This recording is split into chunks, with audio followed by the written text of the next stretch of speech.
दोस्तों, उड़ीसा के पुरी में महाप्रभु जगन्नाथ, भगवान बलभद्र और देवी सुभद्रा की रथ यात्रा निकली। रथ यात्रा उत्सव के दौरान भारी भीड़ उमड़ने के कारण यहाँ पर 600 से अधिक श्रद्धालुओं को चोट और फिर स्वास्थ्य संबंधित समस्याएं आ गई। आप घायल इसे कह सकते हैं। अब इस कारण से रथ यात्रा में काफी देरी भी हुई। अब खास तौर पे देखें तो भगवान बलभद्र के तल ध्वज रथ खींचने जिसने अव्यवस्था फैल रही है। इस रथ रास्ते में पड़ने वाले एक मोड़ पर रथ को खींचने में काफी कठिनाई भी हुई, जिसके कारण जुलूस की जो गति थी वो धीमी हो गई। रथ के रोकने से मौके पर जो काफी तादाद में श्रद्धालु मौजूद थे वो भीड़ भी जमा हो गई। काफी भीड़ थी इसमें। अब इसमें देखें तो हजारों की संख्या में थे। बड़ी संख्या में लोग प्रतिबंधित क्षेत्र में भी घुस गए जहां पर नहीं जाना था, जिससे रथों के सुचारू आवाजाही में भी बाधा हो गया और इस वजह से भी भीड़ बढ़ गई।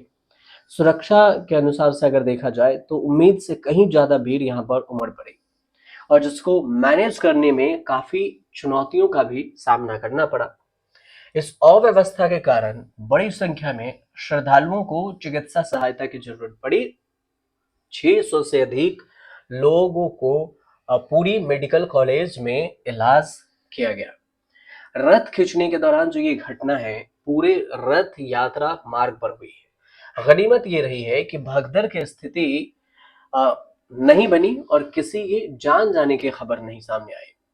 रथ यात्रा के दौरान श्रद्धालुओं के बेहोश होने की खबर है, लेकिन इस पर जो प्रतिक्रिया देते हुए उड़ीसा के मंत्री हैं मुकेश महालिंग, उनका कहना है कि ये घटना संभवतः बहुत अधिक गर्मी और उमस के कारण हुई है। उन्होंने ये भी कहा कि मौसम की स्थिति के कारण एक या दो श्रद्धालु बेहोश हो गए होंगे, लेकिन बचाव दल ने तुरंत प्रतिक्रिया दी और उन्होंने अस्पताल पहुंचाया। मुकेश महालिंग का कहना है कि मंदिर के पास प्राइमरी हेल्थ सेंटर स्थापित किए गए। उन्होंने ये भी कहा कि आश्वासन दिया कि पानी और ग्लूकोज की व्यवस्था भी की गई। उन्होंने कहा कि मैं व्यक्तिगत रूप से यह सुनिश्चित करने के लिए भी यहाँ आया हूँ कि पर्याप्त चिकित्सा सहायता उपलब्ध है और देखभाल की जरूरत लोगों की जांच करने के लिए भी अस्पताल का दौरा किया।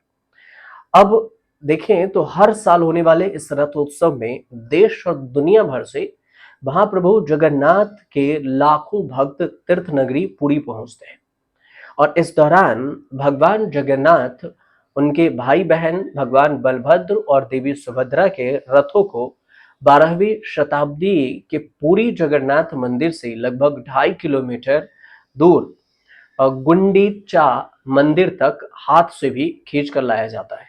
भगवान जगन्नाथ है, भगवान बलभद्र, देवी सुभद्रा और एक सप्ताह तक गुंडीचा मंदिर में रहते हैं। फिर इसी तरह से जुलूस में वापस जगन्नाथ मंदिर के गर्भगृह में लौटते हैं। गुंडीचा मंदिर त्रिदेवा के मौसी का घर माना जाता है। अब ये वह समय है जब महाप्रभु स्वयं अपने भक्तों से मिलने के लिए अपने निवास जगन्नाथ मंदिर से बाहर आते हैं।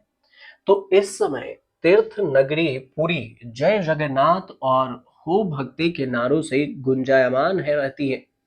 मंगल आरती होती है। विधि विधान से पूजा पाठ करने के बाद जगन्नाथ मंदिर देवी सुभद्रा और भगवान बलभद्र को 12वीं शताब्दी में मंदिर से निकालकर सिंह द्वार पर खड़े उनके रथों को जो नंदी घोष दर्पलन है उसमें ताल ध्वज पर विराजमान किया गया। घंटियां, शंख, झांझ बजाते हुए चक्रराज सुदर्शन को सबसे पहले मुख्य मंदिर के बाहर निकाला गया और देवी सुभद्रा के दर्प दलन पर रथ पर विराजमान किया गया। श्री सुदर्शन भगवान विष्णु का चक्र अस्त्र है। पुरी में विराजमान महाप्रभु जगन्नाथ भगवान विष्णु के ही रूप है। श्री सुदर्शन के पीछे भगवान जगन्नाथ के बड़े भाई भगवान बलभद्र थे, जिन्हें उनके ताल ध्वज रथ पर विराजमान भी किया गया। भगवान जगन्नाथ और फिर भगवान बलभद्र की जो बहन है देवी सुभद्रा, उनको सेवकों द्वारा सूर्य पहांडे जो रथ पर ले जाते समय देवी आकाश की ओर देखती हैं, ये होता है सूर्य पहांडी। इस नामक विशेष जुलूस में उनके दर्प दलन रथ पर विराजमान किया गया और इसके बाद पुरी मंदिर के सिंह द्वार के बाहर खड़े भव्य रथ पर औपचारिक पहांडी और छेड़ा पहनरा अनुष्ठान पूरा करने के बाद तीर्थ नगरी के गुंडीचा की ओर उन्हें ग्रैंड रोड के नीचे उतारा गया और फिर राजवंश के मुखिया ने रथ यात्रा में के रास्ते सोने की झाड़ू से बहारा और इससे भक्त सबसे पहले भगवान बलभद्र का रथ खींचना शुरू किए। कुछ देर ले जाकर रथ को रोक दिया गया, फिर देवी सुभद्रा के रथ को खींचना शुरू किया गया। आखिर में महाप्रभु जगन्नाथ के रथ को खींचने की परंपरा है। और इस निमंत्रण में देखें तो सुरक्षा व्यवस्था की भी परंपरा है। पूरे शहर में 10,000 सुरक्षा बल को तैनात किया गया था। सीएपीएफ के भी जवान थे, ओडिशा डीजीपी भी थे, पुलिस व्यवस्था भी थी।